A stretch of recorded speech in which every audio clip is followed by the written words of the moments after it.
Here's a Beyond the Pitch podcast quick hit from the WVSA Digital Network. I think this is a really important component of that.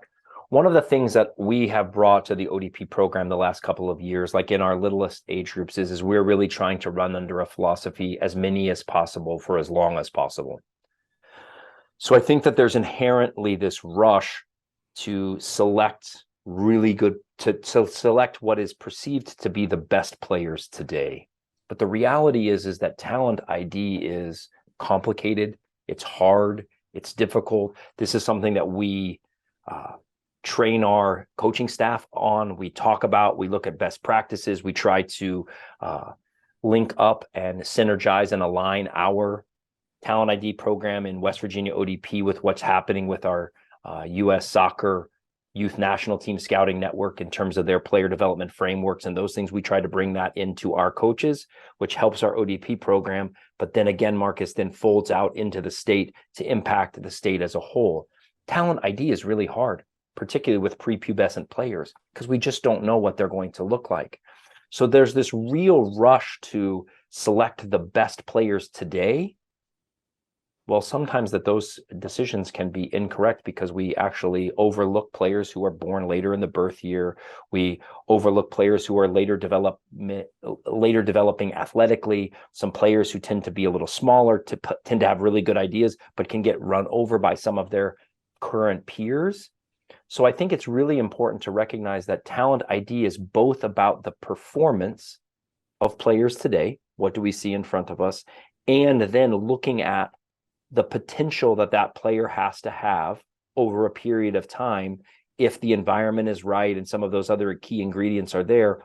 And we really chat with our staff about making sure that we're looking for both performance today and potential for our players tomorrow.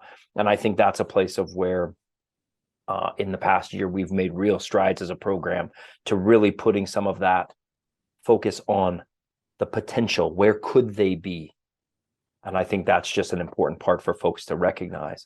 I think one of the challenges with ODP is with the idea that it is a select program at some levels, that we eventually do move the pools down. In some cases, we eventually take teams to events. Sometimes parents and players can get really frustrated with that talent ID process. They start to say things like it's not fair, it's political, it's all these sort of myths and things can really poison the soup, so to speak, with the ODP environment.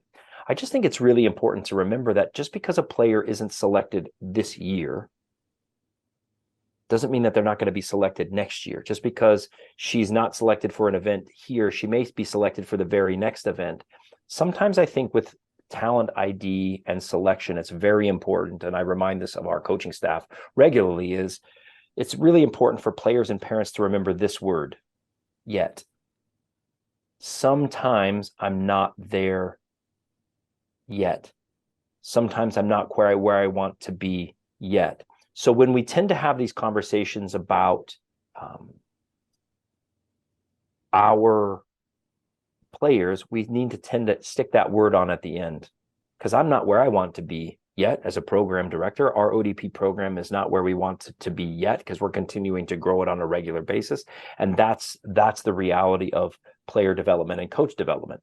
Most of us are not where we want to be yet, because it's a continuous growth process. One of the other myths I think that's super important is that our West Virginia players don't get a fair shake when they go to the regional level. When we go through this process all year, we go to the regional tournament and our regional scouts.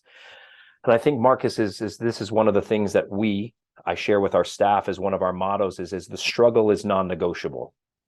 So the struggle is real. Like, we have different population challenges. We have different geographical challenges. We have club environments in different places than, say, Pittsburgh or New Jersey or New York.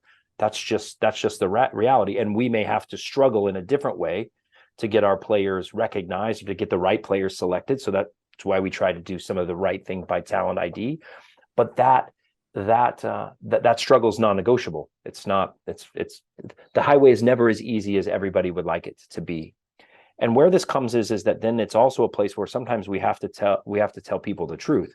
We're not where we need to be yet.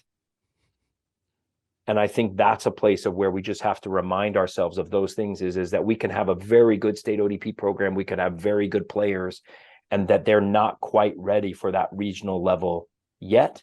And that is totally okay and totally acceptable for that pathway and that development journey for that individual player.